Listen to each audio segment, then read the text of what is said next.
তো সুমনের কি হয়েছে? ও আসলো না কে? আজকে মনে হয় অফিসে কাজ অনেক, আমাকে ফোন দিয়ে বললো যে জয়েন হতে পারবে না। আপনাকে ফোন দিয়ে বলবে বলছিল। এখন আপনার কাছে ফোন দিচ্ছে কিনা জানি না। আমার সাথে কিছুক্ষণ আগে কথা হয়েছে। তো ভাই এখনো বেরোতে পারতেছেন, আমি কই ভাই তাহলে আমরা ওয়েট করি 11টার দিকে আমরা মিটিং করি। তো হ্যাঁ। না, আমি মনে হয় 11টা বাজতে বেরোতে পারবো না, আমার 11:30 বাজতে পারে। ও আচ্ছা, ঠিক আছে, থাকুক, সমস্যা নেই। ও আসলে অনেক ব্যস্ত থাকে। তো চিন্তা করলাম যে ওর জন্য যদি আজকেও মিস করি তাহলে তো আসলে আপনাদের ইয়া হয়ে যাবে, অযথা না লেট করা সমস্যা নাই, লাগবে না। মাহমুদ ভাই ওই পিছনে ক্লাসটা রিভিউ করে নিলে হবে। সেটাই সেটাই। আহ, আপনাদেরকে চিন্তা করছি যে দেখি উইকে 3 দিন করে নেওয়া যায় কিনা। তাহলে তো ভালো হয় ভাই। ভাই এটা তো আপনার মেহরবানি ভাই। আহ, না, আসলে আপনারা পারবেন কিনা এটা হচ্ছে একটা কথা। সাইম ভাই, জি ভাই। যে কথাটা পরে বলবো সে কথাটা আগেই বলি, যেটা বলছিলাম যে ভাই, আপনার সাথে একটু কথা আছে সেটা আগেই বলে ফেলি, হ্যাঁ। হ্যাঁ হ্যাঁ হ্যাঁ, সমস্যা নেই, বলেন। তো বলতাম না, আমরা এই কথাটার পরিপ্রেক্ষিতে আগে বলতেছি যে আমরা পারবো কিনা। এইটা পারার একটাই কারণ, একটাই উদ্দেশ্য ভাই। আমি অনেকদিন যাবত ফ্রাস্ট্রাকশনে ছিলাম, ওই যে বলছিলাম একটা চাকরিটা নিয়ে ভাই, বুঝছেন। হ্যাঁ হ্যাঁ। আমি বলতে ভাই একটা সত্যি কথা মন থেকে বলি আপনাকে, আমি কিন্তু এখানে অস্থায়ী হিসেবে আছি আইবিএ তে। তো আচ্ছা স্যালারি খুব বেশি একটা না, মোটামুটি কোন রকম দিন পার করতেছি, হ্যাঁ। আচ্ছা আচ্ছা। তো একটা আশা ছিল যে ভাই আমার চাকরিটা পার্মানেন্ট হবে। আসলে ওই ইন্টারনাল ক্যান্ডিডেট, স্যারদের ইন্টারনাল ক্যান্ডিডেট ওই একটা মানে যাই হোক স্যাররা ফেভারে নিয়া হুম হুম। চাকরিটা হওয়ার কথা ছিল, আমার খুব ভালো পরীক্ষা হয়েছে ভাই, কিন্তু চাকরিটা আর আমার দেয় না, এটা দিয়ে দিচ্ছে অন্য একটা জনকে।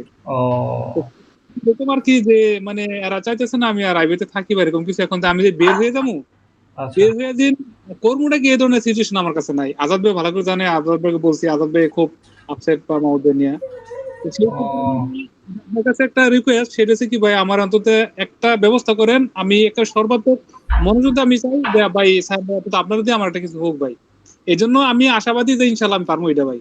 আপনি যদি একটু সময় দেন মেহরবানি করে ভাই। আহ, ঠিক আছে ভাই, আমার তো আসলে সময় দেওয়া ব্যাপার না। আমি তো সময় আসলে আপনাদেরকে দিতেই চাই, কিন্তু কথা হচ্ছে আপনারা যদি জিনিসটাকে ঠিকভাবে না নেন তখন ওই যে আমার মন মানসিকতা ভাঙা যায় যে আমি তাহলে কি করতেছি, কাদের নিয়ে কি করতেছি। আমি বুঝতে পারছি ভাই, মানে কি কয় এই আজাদ ভাই, আজাদ ভাই খুব ইন্টারেস্টেড এটা নিয়ে। মাহমুদ ভাই তো আছে, মাহমুদ ভাই আসলে ব্যস্ততার কারণে হয়ে উঠতে পারতেছে না, এটা আপনি ভালো করে জানেন না হয়। কিন্তু এখন আমি আর আজাদ ভাই টোটালি এই কাজটা নিয়ে পড়ে থাকবো ইনশাল্লাহ ভাই। আপনি যতটুকু পারেন আমাদেরকে গাইড করেন, আর বাকি ইনশাল্লাহ আমার যতটুকু সম্ভব হয়, মানে আপনারা যে আশাটা নিয়ে নামতেছেন বা করতেছেন সেই আশাটা তো পূরণ করতে পারি ভাই, ছোট ভাই হিসেবে। আচ্ছা, ইনশাআল্লাহ জি হবে, ভাই। সাথে থাকেন, হয়ে যাবে ইনশাআল্লাহ। জি এখন ভাই, জি। মাঝখানে বোধহয় কিছুদিন পরে আমাদের একটা গ্যাপে যাওয়া লাগবে, এই যে ঈদ এসে পড়তেছে, আমি আবার হয়তো গ্রামে চলে যাব সপ্তাহখানেকের জি ভাই, জন্য। জি। তো ঈদের আগে দেখি ৩টা করে ক্লাস নিয়ে, মানে একদিন পর পরই নেই, ৩টা হোক ৪টা হোক যে কটাই হোক, ওই বেশি তো ক্লাস নেওয়া লাগবে না। কারণ হ্যাঁ আপনাদেরকে তো হাবিজাবি এত কিছু শিখায় লাভ নাই, তাই না? ভাই, ভাই। জি, জি। মানে শিখাবো এমন তো না যে আমি চলে যাইতেছি, তা তো না। মূল যে জিনিস, চুম্বক যে জিনিস, সেই জিনিসটাই হচ্ছে আপনাদেরকে দিব। কারণ মার্কেটে এইটা হচ্ছে প্র্যাকটিস করেন, যেইটা দিয়ে প্রফিট হবে ঠিক ওই জিনিসটাই আপনাদেরকে দিব। বাকি ঠিক। হাবিজাবি হিস্ট্রি তো অনেক আছে, এত কিছু জি, দরকার নাই। ঠিক আছে ভাই, ঠিক আছে, আপনি যেটা ভালো মনে করেন আর কি আমাদের জন্য। সেটাই সেটাই। তারপরে তো মানে যখন এইখানে একদম কি বলবো, 90% টাইম যখন এইখানেই দিবেন, বাকি 10% হচ্ছে যার যার ব্যক্তিগত কাজ আছে না, ঘুম খাওয়া দাওয়া এগুলো তো লাগবেই।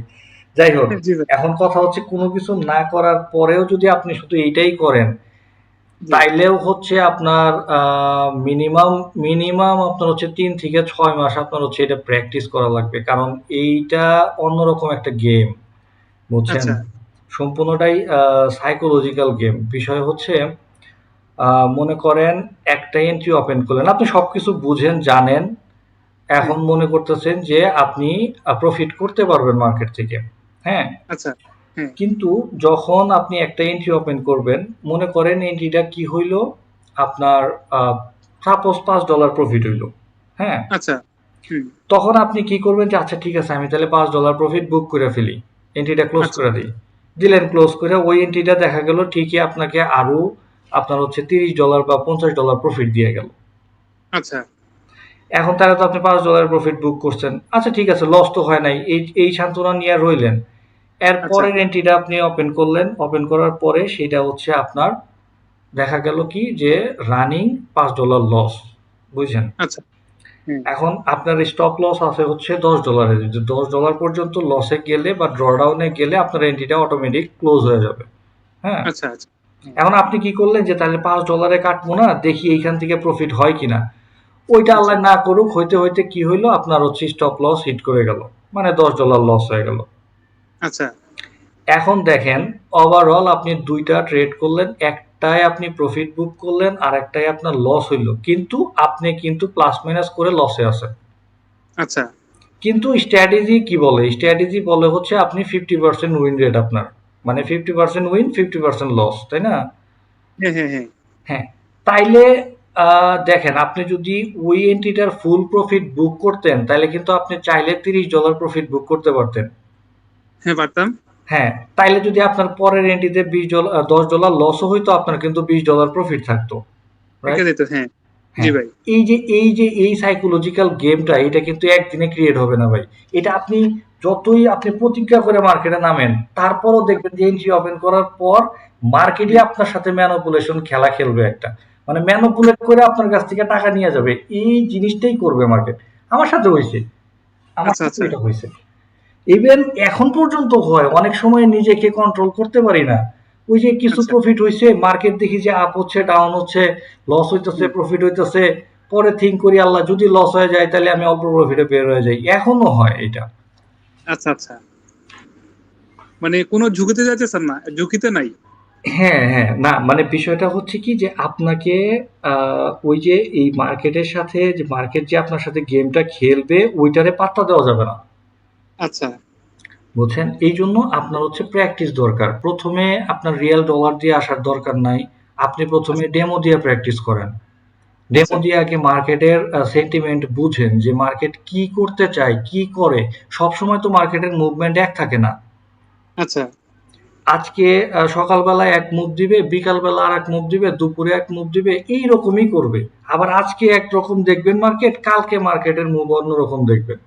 তো এইরকম করে আপনি যদি মানে ডে বাই ডে আপনার নিজেকে গ্রো করতে থাকেন তাইলে একটা সময় যায় আপনার প্রফিট হবে। আল্লাহ এখন ভরসা। এখন কথা হচ্ছে যে যে সাইকোলজির কথাটা বললাম, এইটা আপনার ডেমো দিয়েও কিন্তু বিল্ড হবে না। ডেমো দিয়া জাস্ট আপনি প্র্যাকটিস করতে পারেন, কিন্তু সাইকোলজি বিল্ড করার জন্য আপনাকে অবশ্যই ডলারে করতে হবে, এটাও ঠিক। কিন্তু প্রথম অবস্থায় ডলার আপনারা এত ডলার নিয়ে আসবেন না, কিছু আচ্ছা ডলার দিয়ে আপনারা সেন্ট অ্যাকাউন্টে করবেন যাতে আপনাদের সাইকোলজি বিল্ড হয় প্রফিটের। মানে এগুলা কেন বলতেছি যে হয়তো চিন্তা থাকতে পারে যে ভাই আমি আজকে ট্রেড ওপেন করলাম বা আজকে আমি কোর্স শেষ করে ট্রেড ওপেন করব, তো হুম। আমি আজকে থেকেই প্রফিট করতে পারবো, এইটা দিয়ে আমার অনেক কিছু হয়ে যাবে, ব্লা ব্লা ব্লা, এরকম এরকম না ভাই। আচ্ছা আচ্ছা বুঝছি। বুঝছেন, বিষয়টা হচ্ছে আপনাকে এইখানে আগে আহ কি বলবো, মানে এই মার্কেটের সাথে আপনাকে খাপ খাওয়ায় নিতে হবে, তারপরে হবে। আর আপনি সবসময় থিঙ্ক করবেন যে আমি এখান থেকে প্রফিট করব না, আমি আমার ব্যালেন্সটা সেভ করব। আপনি সেভ করব। হ্যাঁ, সাপোজ হয়তো বা আপনি $10 নিয়ে ঢুকছেন বা $5 নিয়ে ঢুকছেন বা $100 নিয়ে ঢুকছেন, যাই নিয়ে কি না ঢুকেন, আপনার হিসাব হবে হচ্ছে উইকলি, তারপরে হবে হচ্ছে মান্থলি। আপনার উইকে আপনার ব্যালেন্স টিকে আছে কিনা, উইকে টিকলো ওকে ফাইন, মান্থলি আপনার ব্যালেন্স টিকে আছে কিনা। আচ্ছা ব্যালেন্স যখন আপনি টিকায় রাখবেন আপনার প্রফিট কিন্তু অটোমেটিক্যালি হবে, কারণ এখানে দুইটা জিনিস হয়, হয় লস হয় না হলে প্রফিট হয়। আচ্ছা। তো লস যদি আপনি না করেন তাহলে আলটিমেটলি প্রফিট হবে। প্রফিট, হ্যাঁ। হ্যাঁ, এই জন্যই আপনি সবসময় থিঙ্ক করবেন যে আপনার ব্যালেন্স টিকায় রাখবেন, আপনি লং টার্ম সাস্টেন করবেন এই মার্কেটে, তাইলেই হচ্ছে আপনি এখান থেকে প্রফিট বের করতে পারবেন। আচ্ছা। এইটা কখনোই থিঙ্ক করবেন না যে আমি $100 নিয়ে ঢুকলাম, আমার হুম। একদিনেই ওই 100কে 1000 বানায় ফেলতে হবে। আচ্ছা আচ্ছা। এইটা কখনোই করবেন না। আপনি থিঙ্ক করবেন যে আমি $100 নিয়ে ঢুকছি, আমার এটা একটা বিজনেস। আর এখন কি বাংলার যে কোনো বিজনেস কি আপনার হচ্ছে একদিনেই আপনার ওই 100 থেকে 200 হয়ে যায়? হয় না কিন্তু। না না না। হ্যাঁ, আপনি $100 ইনভেস্ট করলে ওইখানে হয়তো মাসে সর্বোচ্চ গেলে হয়তো $20, $30 এরকম প্রফিট হয়, তাই না? হ্যাঁ আপনি যদি এই রকম প্রফিট করতে পারেন এইখানে, তাইলে হচ্ছে আপনি টিকা থাকতে পারবেন। আচ্ছা, বুঝছি ভাই। হ্যাঁ, তো যাই হোক, এইগুলো হচ্ছে পরের বিষয়। আমরা স্ক্রিন শেয়ার করি নাই, স্ক্রিনটা শেয়ার করি। আমরা আজকে সরাসরি চলে যাব হচ্ছে একদম এন্ট্রি মডেলে, কারণ আমাদের বেসিক মোটামুটি শেষ, আমাদের লেভেলগুলো চেনা শেষ, রাইট? হ্যাঁ, রাইট। আচ্ছা, ভাই আরেকটা বিষয় কি বলতে পারি? হ্যাঁ হ্যাঁ হ্যাঁ, বলেন। কি আমরা কি এই যে অ্যানালাইসিসটা, আমরা কি চ্যাট জিপিটি অথবা ক্লাউড থেকে কি কোনো হেল্প নিতে পারি? পারেন, তবে ওই মানে 10 থেকে 20% হেল্প নিতে পারেন, এর বেশি না। এর বেশি না? আচ্ছা, আচ্ছা। মানে ওরা কি মানে কখন মানে আপ হতে পারে, ডাউন হতে পারে, এটা তো বলতে পারবে না? না না না, এটা এটা কখনোই বলতে পারবে না। আপনার কি করতে হবে, আপনাকে জোন চিনায় দিবে যে এই জোনে আপনার হুম। এই জোন থেকে বাই হতে পারে আর এই জোন থেকে সেল হতে পারে, এতটুকু বলে দিবে। মানে সম্ভাব্য একটা ইয়ে বলে দিতে পারবে, এই তো? হ্যাঁ হ্যাঁ হ্যাঁ, কিন্তু ওটার উপর ডিপেন্ড করা যাবে না। ওইটার উপরে ডিপেন্ড করা যাবে না। তারপরে আরেকটা জিনিস বলে দিতে পারে, সেটা হচ্ছে যে আজকে কি কি নিউজ আছে। যেমন এই যে এফওএমসি নিউজ আছে কয়টার সময়, 12টার সময়। এইটা বলে দিতে পারে যে এত সময় নিউজ আছে, নিউজে এইটা হইলে মার্কেট এইটা করবে, এতটুকুই ভাই বলতে পারে। এই যে এফওএমসি বা এরকম শর্ট নেম গুলো কি আমাদের বলে দিবেন না ভাই? হ্যাঁ হ্যাঁ হ্যাঁ, অবশ্যই অবশ্যই। কখন কোন নিউজ আছে এগুলো বলে দিব বলতে এগুলোর জন্য সাইডই আছে, এই ফরেক্স ইনশাল্লাহ, ফ্যাক্টরি। ইনশাল্লাহ। ঠিক আছে। আপনি এখানে ক্যালেন্ডার আছে, দেখতে পারবেন যে ইউএসডি কোনগুলা। আমরা তো ওই যে যাও ইউএসডি নিয়ে করি না গোল্ডে, হ্যাঁ, হ্যাঁ। তো এইটার নিউজ কখন কখন আছে এটা দেখতে পারবেন। আজকে হচ্ছে আপনার কত তারিখ, মানে আজকে 20 হচ্ছে তারিখ, তো ওই 21 তারিখ পড়ে যাবে আর কি।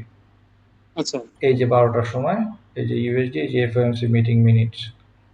ও আচ্ছা, যাই হোক, এইগুলা এইগুলা নিউজ টাইমে এইগুলা না নেওয়াই বেটার। তারপরেও এই ফান্ডামেন্টালের কিছু জিনিস আছে, এগুলা পরে দেখাবো নি আপনাদেরকে। আচ্ছা, আচ্ছা, ঠিক আছে। আচ্ছা, ঠিক আছে। আমরা তাইলে আজকে সরাসরি এন্ট্রিতে চলে যাই। আজকে দিনের পরে থেকে আপনারা এন্ট্রি নিতে পারবেন। আচ্ছা আপনাদের ইয়া হইছে, ভাই অ্যাকাউন্ট ঠিক হইছে? ভাই। স্যাম ভাই, জি ওই ভাই। রেকর্ড রেকর্ড একটু চালু করে নেন। হ্যাঁ হ্যাঁ হ্যাঁ, রেকর্ডটা আজকে দুর্ভাগ্যবশত প্রথম থেকেই শুরু করে দিয়েছিলাম। ও আচ্ছা আচ্ছা আচ্ছা, ঠিক আছে ঠিক আছে। আচ্ছা, ঠিক আছে। মানে যদিও শুরু করা উচিত ছিল এখন থেকে, কারণ মিনিটটা বেশি হয়ে গেছে। ওই আমাদের অ্যাকাউন্ট খোলা হয়েছিল ইসমুল ভাইয়ের আইডি দিয়ে, কিন্তু ওনার ওই কিছু ইয়ের জন্য ওটা ভেরিফিকেশন হচ্ছে না। যদি একটু দেখে দিতেন যে আসলে কি সমস্যা। ভেরিফিকেশন হচ্ছে না। আচ্ছা, ঠিক আছে, দেখবনি। না হইলে আপনারা যদি ওই সাপোর্টে কথা বলতেন, সেটা সবচেয়ে ভালো হইতো। আচ্ছা আচ্ছা, এটা কি সাপোর্টে কথা বলা যায় ওদের সাথে? হ্যাঁ হ্যাঁ হ্যাঁ, অবশ্যই বলা যায়, একদম 24 আওয়ার কথা আচ্ছা। বলতে পারবেন, লাইভ সাপোর্ট, লাইভ চ্যাটে কথা বলতে পারবেন, প্রবলেম আর নেই। ভাই এই যে এখানে যে টাকাটা করি আমরা ডিপোজিট করি, এটা কিসের মাধ্যমে করা হয়? এটা আপনি চাইলে বিকাশ, নগদ এগুলাও করতে পারবেন, চাইলে বাইন্যান্সের মাধ্যমে করতে পারবেন, চাইলে আচ্ছা। হচ্ছে ইউএসএ ব্যাংক অ্যাকাউন্টের মাধ্যমে করতে পারবেন, ডেবিট কার্ডের মাধ্যমে করতে পারবেন। ও, বিকাশ নগদের মাধ্যমে করা যায় না? হ্যাঁ, করা যায়। তাহলে তো আমাদের জন্য সহজ হবে জিনিসটা।